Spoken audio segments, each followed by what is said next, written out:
Hello, Singaporeans.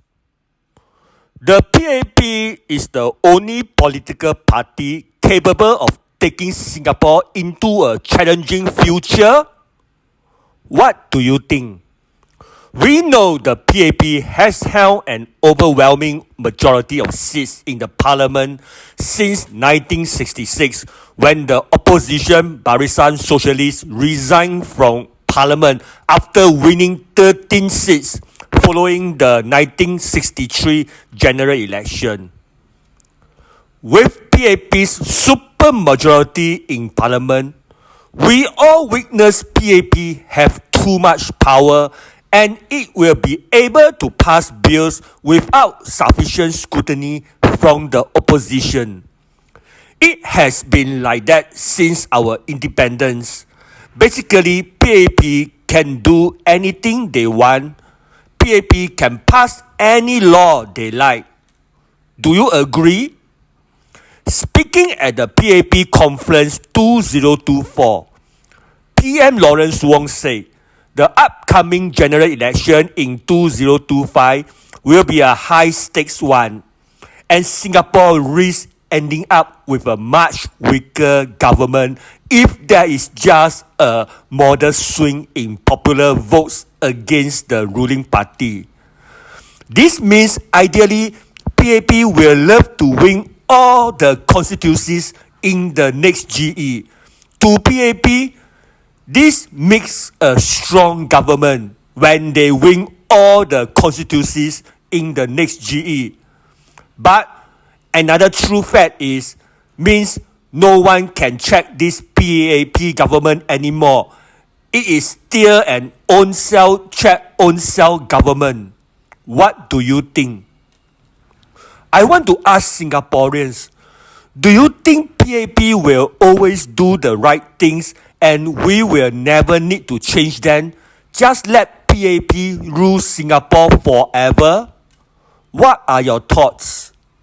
Singaporeans, we must understand the existence of the oppositions is nearly the most distinctive characteristics of democracy. In parliamentary democracies, the opposition is expected to function as a player who constantly checks the government and the parliamentary majority the government controls. The main task of oppositions is to scrutinize a variety of government activities, criticize the government's policy agenda if it's not good, and present credible alternatives to government proposals. So, it is very important to deny the ruling PAP a two-third majority of seats in parliament at the next GE.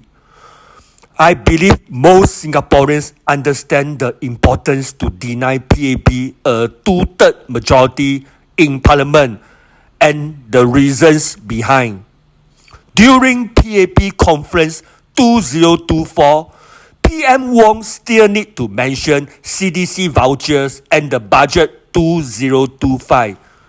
We have seen how fast CDC vouchers are being used up due to rising prices, and many supports are not really sufficient to care for all the vulnerable.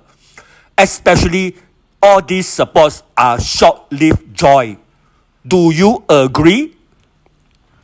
Opposition parties like WP, Red Dot United, SDP, and PSP have come out with good detailed proposals to help Singaporeans cope with cost of living. And you must go read some of them in their respective official websites. Why? Because we all know our mainstream media like Mediacorp, CNA, Channel 5, Channel 8 TV News, and SPH will not share ideas, proposals made by opposition parties. Do you think this is healthy? It is so weird when you only hear good things about PAP in our TV and on newspapers. Do you agree? In the next GE, it is time we Singaporeans ask ourselves, Do we want this type of government? Government that decide for us on what is right and wrong?